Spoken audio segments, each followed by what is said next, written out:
El capitalismo tiene su problema. No se puede humanizar, es imposible. Si no lo convenció ni Cristo. Entonces habrá que cambiarlo. Nada como irnos a la tierra de Mariátegui, de Vallejo y Javier Herod, la realidad del Perú, donde se adentrara el joven Ernesto para entender las diferencias que genera el capitalismo. Los dos Perús, el europeo y el latinoamericano. El de las guías de viajes y el empobrecido. El Perú de escaparate y el Perú de los cerros. Aquí, en Pamplona Alta, este muro erige la imagen gráfica de la desigualdad, el llamado muro de la vergüenza, 10 kilómetros de vergüenza. A un lado, opulencia, al otro, pobreza. A un lado, individualismo, al otro, ante la ausencia de Estado, la cooperación, para llevar el agua, construir sus casas y sus canchas, sobrevivir. A un lado, miseria empobrecida y lucha por la dignidad, al otro, miseria moral.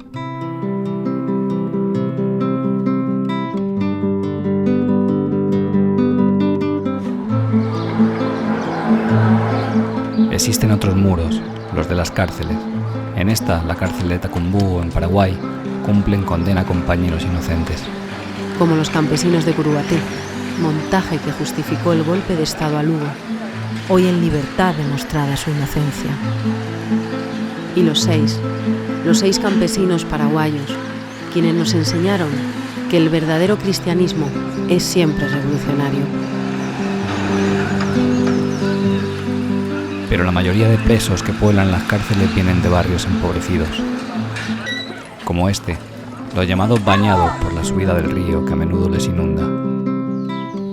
Aquí construyen poder popular nuestros amigos guevaristas de la organización Desde Abajo. Aquí, el modo más común de sobrevivir para los bañadenses gira en torno a la basura. El basural de Cateura, otro buen ejemplo de la miseria que genera el capitalismo.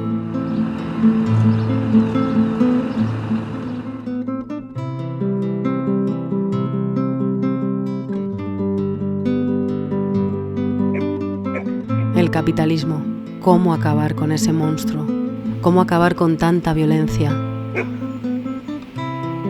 La Revolución Cubana, el Che y otras mujeres y hombres en la historia, paradójicamente, recurrieron a las armas para enfrentar esa violencia. ¿Qué papel juegan hoy las armas? ¿Son las guerrillas cosa del pasado? ¿Es verdad que ahora las guerrillas ya no tienen sentido en el siglo XXI? Bueno, yo creo que han cambiado mucho las condiciones en el mundo y que la lucha armada evidentemente que no tiene el papel que tuvo en el pasado. Entre otras cosas porque la dominación es cada vez más mediática, ¿no? Educativa. El sentido común nuestro, un sentido común absolutamente capitalista. Hemos sido criados ahí, son las categorías con las cuales pensamos y valoramos. Entonces la estrategia nuestra fundamental tiene que ser cómo romper esa dominación de las mentes y de los corazones que está teniendo pues las fuerzas reaccionarias del mundo a través de estos instrumentos de formación de la conciencia. No quiere decir de que haya zonas del mundo donde todavía la lucha por la liberación nacional armada sea real y necesaria, ¿no? Y yo siempre he dicho, oye, que es uno de los errores de la izquierda más radical en una época fue no entender que la bandera de la paz es nuestra y que quienes realmente imponen la violencia son los otros. Cuando se plantean la paz, por ejemplo, la paz de Colombia que está planteándose, ¿no? Donde hay movimientos armados, ¿tiene sentido en un momento de tanta injusticia? Él sí afirmaba que era válido emplear todas las formas de lucha, pero decía que errado sería iniciar la lucha armada revolucionaria, por ejemplo, en lugares donde todavía hubiesen espacios cívicos para desarrollar la lucha. Fidel, cuando él viene en el Granma, cuando empieza la lucha armada, hasta el último momento mandó mensaje a Batista planteándole salidas democráticas. Y solo cuando Batista eliminó toda posibilidad de salida democrática fue cuando él inició la lucha armada. tú tocas el tema de Colombia. Ahora este proceso de paz que nos está diciendo es el Estado colombiano, es el gobierno colombiano quien constantemente incumple. Constantemente vemos la acción de los grupos paramilitares, muchos de ellos amamantados o permitidos por el Estado, por las fuerzas militares, asesinando campesinos, asesinando defensores de los derechos humanos, líderes sociales, exguerrilleros de la FARC. En estos momentos la administración norteamericana está poniéndole todos los obstáculos posibles a que esos acuerdos se consoliden y avancen, por lo menos que avancen en dirección a una paz justa, duradera, democrática, no a la paz de los sepulcros. Quand je me suis rendu compte qu'en Colombie, on ne pouvait pas réaliser l'amour au prochain simplement par la bienfaisance, mais qu'il fallait changer la structure politique, économique et sociale du pays. Alors j'ai vu que l'amour au prochain était très lié à la révolution. Donde cayó Camilo, nació una cruz.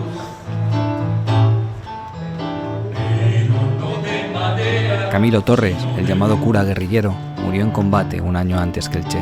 Lo mataron cuando iba por su fusil.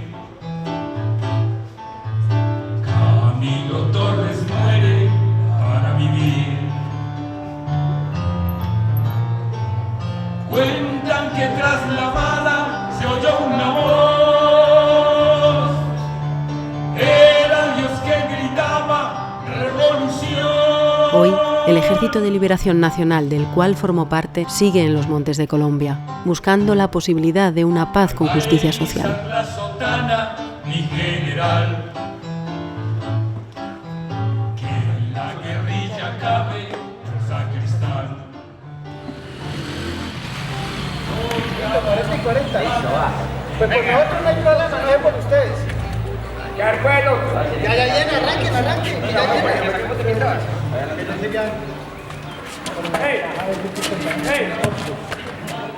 Vengo desde Bogotá, es un gusto estar aquí con ustedes. Soy politóloga de la Universidad Nacional de Colombia. Sí. Juan Carlos Cuellar, del Ejército de Liberación Nacional, 12 años preso y miembro del Movimiento de Presos Políticos Camilo Torres Restrepo. Eso. Mi nombre es Jairo Fuentes. Yo también soy protestante. Que pasa que protesté en el ELN. Por eso me tienen en la cárcel. Yo soy Vanessa, ahora compartiendo con los compañeros y aprendiendo mucho. Bueno, nuestro fotógrafo. Raúl García, la otra parte de Voces en Lucha, igual documentando algunas de las voces de resistencias y procesos de América Latina. Igual aprendiendo mucho y compartiendo con quien se deja compartir, con ustedes y en el camino. Camino de la vida allá, ¿no? De América Latina. El ELN es una expresión armada de la resistencia política que ha tenido parte de este pueblo latinoamericano. Las causas que originaron el conflicto, las causas que nos llevaron a nosotros a la lucha, yo creo que no han cambiado e incluso se profundizan. Para mí las razones que dieron origen al alzamiento armado siguen vigentes. Hoy la realidad que tiene el país es tan difícil, tan complicada, tan injusta, tan desigual como el día que tomé la decisión de hacer parte del ELN. También es necesario mirar las condiciones. Obviamente las condiciones no son las propicias. El ejército enemigo se ha venido fortaleciendo y las condiciones de asimetría son muy grandes. Pero también somos conscientes de que es muy difícil que derroten un proyecto que está encarnado en el pueblo. La aceptación de la lucha armada por parte de la sociedad en general no es la mejor. Tú puedes tener las ideas claras, las razones claras, pero si no tienes tú en cuenta lo fundamental que es el pueblo, los recursos, la lectura del momento, o sea, todo eso tiene que saberse conjugar.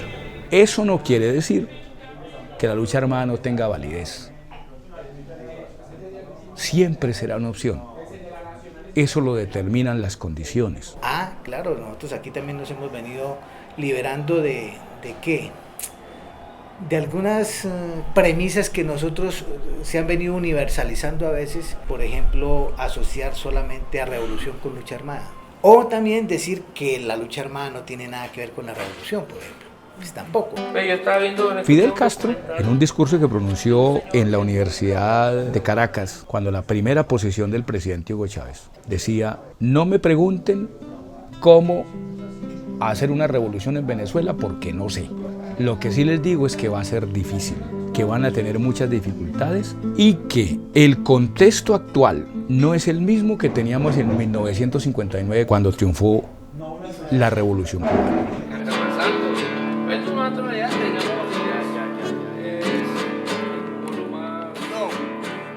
El humanismo es desde ahí, desde la concepción de Guevara, de cómo comportarnos con las personas que sufren los mismos males que sufrimos nosotros. El comportamiento ético en las guerras ayuda, legitima, porque es la ruta de la humanidad. En cambio, cuando tú haces una acción que no está ubicada desde un proyecto que sea el camino de la humanidad, eso no es revolución, no es. Por mucho que usted trate de decir estoy de este lado, no lo es. Cómo nos damos a la tarea de examinar es cómo terminar esa guerra. El ELN desde hace más de 23 años viene hablando de búsqueda de la solución política. El ELN no ha sido guerrerista, pues por principios. Las armas no son lo fundamental en el ELN. Para el ELN lo fundamental es el pueblo y la política. La lucha nuestra siempre ha estado al lado del pueblo. ¿Ve? Y al lado de ese pueblito iremos por donde ese pueblito vaya. Esta sociedad se merece esa posibilidad. Lo que también se merece es cómo terminarla, ¿cierto? Porque terminar simplemente un conflicto armado para meternos en otro mucho más degradado y mucho más maquillado sería de un costo mayor para esta sociedad. Con todo esto y con lo de los acuerdos mismos, se corre el riesgo, como quien dice, de nosotros mismos y legitimar la lucha y el levantamiento de los pueblos. Y lo que menos podemos nosotros es invalidar el papel de la rebelión, ¿sí? Porque así se firme un acuerdo, ¿sí? La rebelión es una potestad y es un derecho de los pueblos, ¿sí? Cuando se vean oprimidos tendrán el derecho a rebelarse. ¿Cómo es la mejor forma de allanar un camino que nos conduzca a eso? Yo no diría tanto de paz, sino de recobrar los sueños que nos han quebrantado durante todos estos años.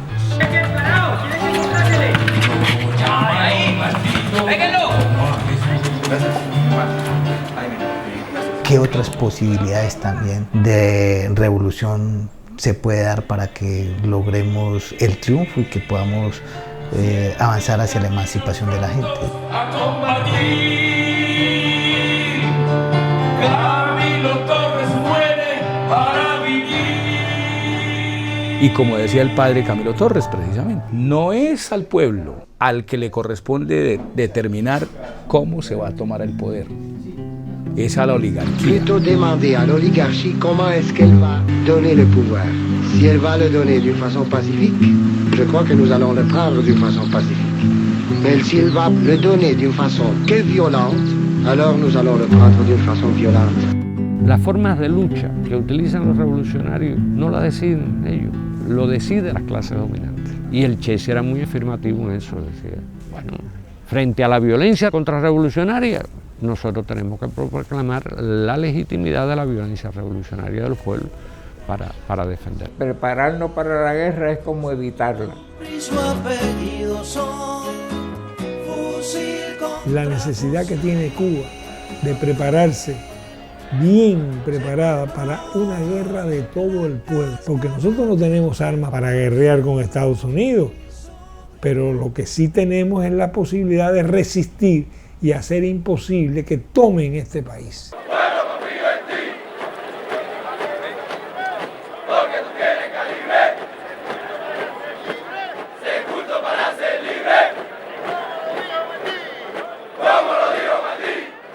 Que todo el mundo sepa en caso de guerra qué tiene que hacer. Es sencillo, esto es una filosofía, es la filosofía de prepararse para ganar la paz. No es prepararnos para la guerra, no tenemos armas nucleares. Incluso nosotros, los periodistas, sabemos en caso de una situación extrema a dónde tenemos que ir. Es decir, si bombardean Radio Habana, Cuba, a dónde vamos, desde dónde transmitimos. Eso es el ABC. Eso lo hacen los suizos y nadie los critica. Si el imperialismo supiera que era fácil coger a Cuba, hubiéramos desaparecido ya. Hubo que tener el poder por el medio más violento del mundo, que es la guerra, para que aquí pudiera haber una política del pueblo, por el pueblo y para el pueblo. El mundo de hoy, la América Latina de hoy, no es igual a la de los años 60. Pero si las clases dominantes y el imperialismo acuden a la violencia para derrocar o derrotar, como están o quieren hacer, a la revolución bolivariana, no es lícito que los revolucionarios venezolanos tomen las armas para defender su revolución. Cualquier proceso de reforma en América Latina fue repelido con una violenta contrarrevolución. Ojalá que nunca tengamos que llegar nuevamente, ojalá que en Venezuela no se desarrolle una guerra civil o una intervención externa, pero si ocurriera, ¿qué le vamos a pedir a los revolucionarios venezolanos? Le vamos a decir que este no es el momento de las armas, cuando están siendo agredidos, cuando están siendo atacados. Pero además los revolucionarios, cualquier otro revolucionario del mundo que consideremos y que los venezolanos nos permitan, tenemos también el deber y el derecho de incorporarnos a esa lucha, a ese escenario de lucha antiimperialista. Entenderán la sorpresa de ver a un pueblo organizado dispuesto a la defensa. El general Wilson, quien fuera piloto de helicóptero de Chávez, abrazó a estos caminantes y nos explicó algunas cosas sobre esa rareza de la unión cívico-militar. Esa representación que tuvo Ezequiel Zamora entre la cachucha militar, como se le conoce en Venezuela, y el sombrero campesino, eso fusionó esa sola nacionalidad cívico-militar que Chávez rescató. Y es por eso que nosotros volvemos a ser pueblo, porque el sistema nos había alejado, el sistema nos apartaba. El sistema nos hacía que el mundo militar estuviera por un lado y así se estuvieran muriendo la gente de hambre, no tuviera escuelas, no tuviera hospitales. Eso no era problema de los militares. El problema de los militares era la defensa de un país contra un enemigo imaginario, porque el enemigo realmente, el peor enemigo que ha tenido Venezuela ha sido la pobreza, la ignorancia. Hay gente que la primera palabra que aprende a decir no es mamá, sino yo. Yo primero, luego yo, después yo y si queda más yo. Chávez nos enseñó a hablar de nosotros.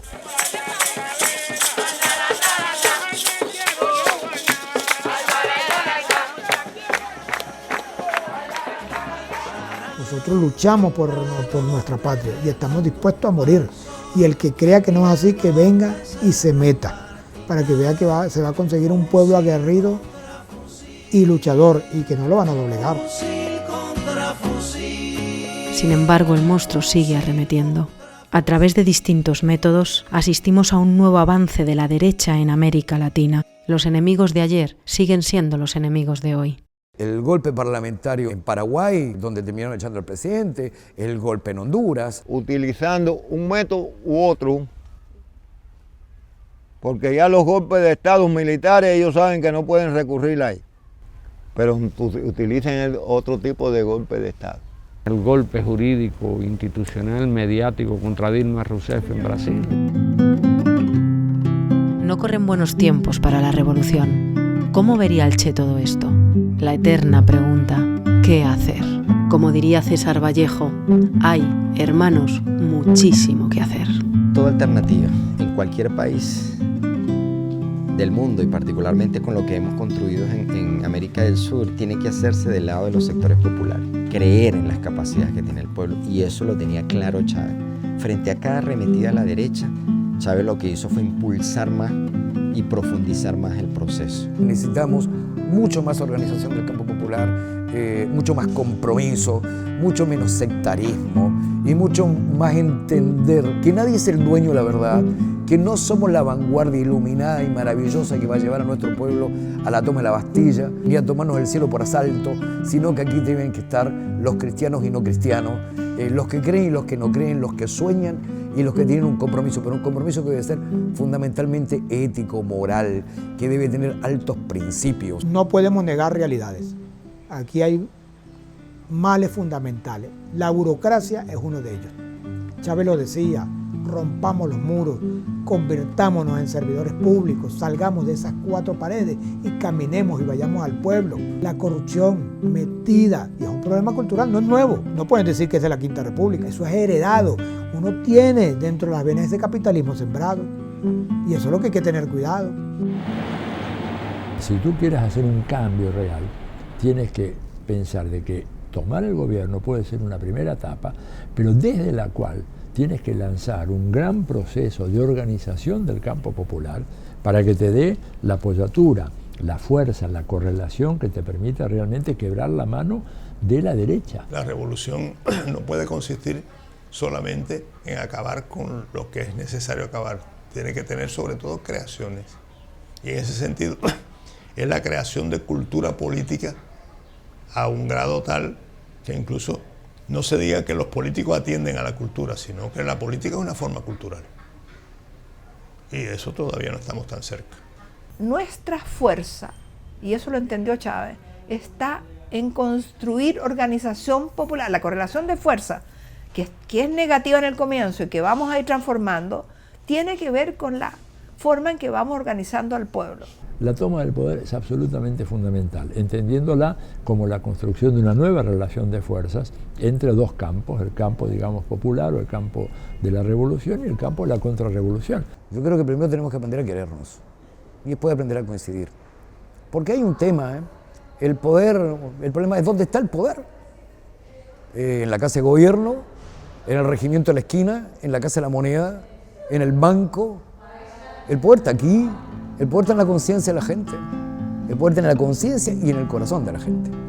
Es allí donde debemos trabajar, ¿sí? Porque tomarse una casa de gobierno no es tan complicado. ¿Y qué ganas con tomarte la casa de gobierno si después la gente te echa? Si no entiende qué estás haciendo. Entonces el punto es cómo nosotros entendemos a la gente, no como la gente nos entiende a nosotros. Y desde allí construir de abajo para arriba con la gente. Será un proceso más largo, pero debe ser un proceso más fuerte, más digno, aunque tenga diferentes tácticas, pero la estrategia es la misma y la estrategia a la cual estamos aspirando es el socialismo. ¿Sí? Pero es el socialismo reconociendo lo que dijo Mariátegui, que no es ni calco ni copia. Si no, no sirve. Nous avons copié mécaniquement les expériences des pays frères et ceci a constitué une erreur, pas de plus grave, mais une erreur qui a freiné le développement et a contribué dangereusement à l'un des phénomènes qui doit être combattu avec le plus de vigueur au cours de la révolution socialiste, le bureaucratisme.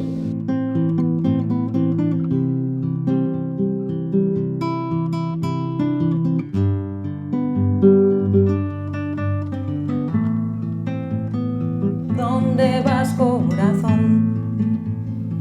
Estrenándote de chef, de comandante en la montaña, Sierra Maestra y Escambray, ay, ay, ay, ay, ¿dónde vas, corazón? El joven Carlos Marx, que no era nada tonto, escribió: el concepto de capitalismo puede ser fácilmente derrotado por el concepto de comunismo. Pero para pasar de uno al otro, la humanidad tendrá que recorrer una prolongada y angustiosa época. Me gustan mucho las dos calificativos, prolongada y angustiosa.